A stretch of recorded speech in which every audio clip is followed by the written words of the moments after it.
मुंबईमध्ये मराठा आरक्षणासाठी मनोज जरांगे पाटील आमरण उपोषणाला बसले होते। त्यांच्या ज्या मागण्या होत्या त्यातल्या अनेक मागण्यांना सरकारनं हिरवा कंदील दिलेला आहे। यामध्ये पहिलाच मुद्दा होता की हैदराबाद गॅजेट लागू करावे आणि त्या पद्धतीनं राज्य शासनानं या वाटाघाटीमध्ये जे हैदराबाद गॅजेट आहे ते लागू केलेलं आहे। पण ते लागू करत असताना त्यामध्ये याचा कितपत फायदा होईल याविषयी आता लोकांच्यामध्ये एक साशंकता निर्माण झालेली आहे।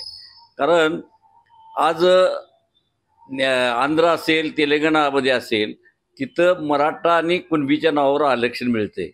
परंतु इथं आता देत असताना नेमकं तुम्ही मराठ्यांना पण देणार की कुणबींना देणार याचा अर्थबोध होत नाही।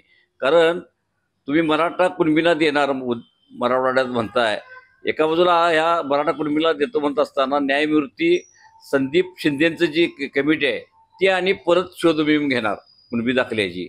मग एका बाजूला जर मराठवाड्यांना सरसकट मिळणार असेल तर मग या शोध कमिटीचा काय संबंध काय येतोय? म्हणजे यामध्ये थोडासा एक साशंकता होते, हा एक भाग आहे। आणि या देशामध्ये गॅजेटवर आधारित आरक्षण देण्याचं जे आहे हे पहिलं उदाहरण आहे।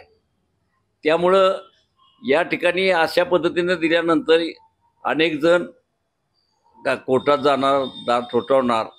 त्यामुळे आमच्यासारख्या कार्यकर्त्याला असं वाटतं की दिलेलं जे आता आहे ते कसं टिकवणार आणि कुठल्या कसोटीवर टिकवणार हे शासनाची जबाबदारी ठेवायला राहणार आहे। आणि त्यामुळं नेमकं आज एक सुरुवात झालेली आहे, मराठ्यांना मराठा कुणबी एक आहे।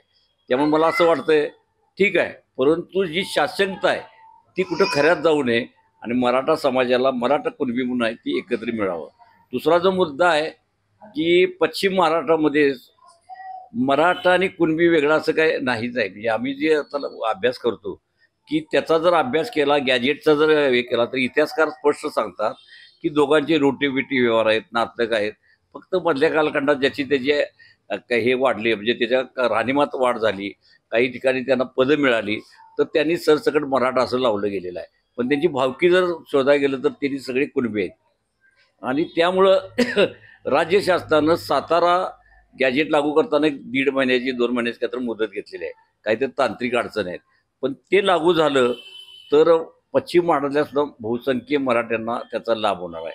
आता ह्यात एक दुसरी जमेची बाजू आहे की मराठा कुणबी एक आहे असा GR काढणार, पण ते कुठल्या आधारे काढणार, कधी काढणार याची नीट सांगितली नाही।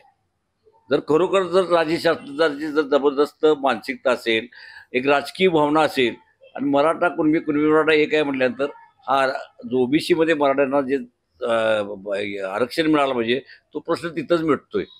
परंतु यामध्ये ज्या काही प्राथमिक अडचणी आहेत त्याच्यावर काही लोकांच्या मनामध्ये साशंकता आहे।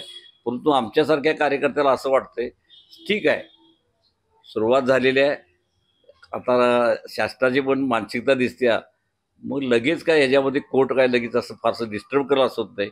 पण यातनं ज्या अडचणी येतात तिची जबाबदारी मात्र शासनाची राहील। अशाच ताज्या अपडेटसाठी महासत्ता न्यूजला सबस्क्राईब करा।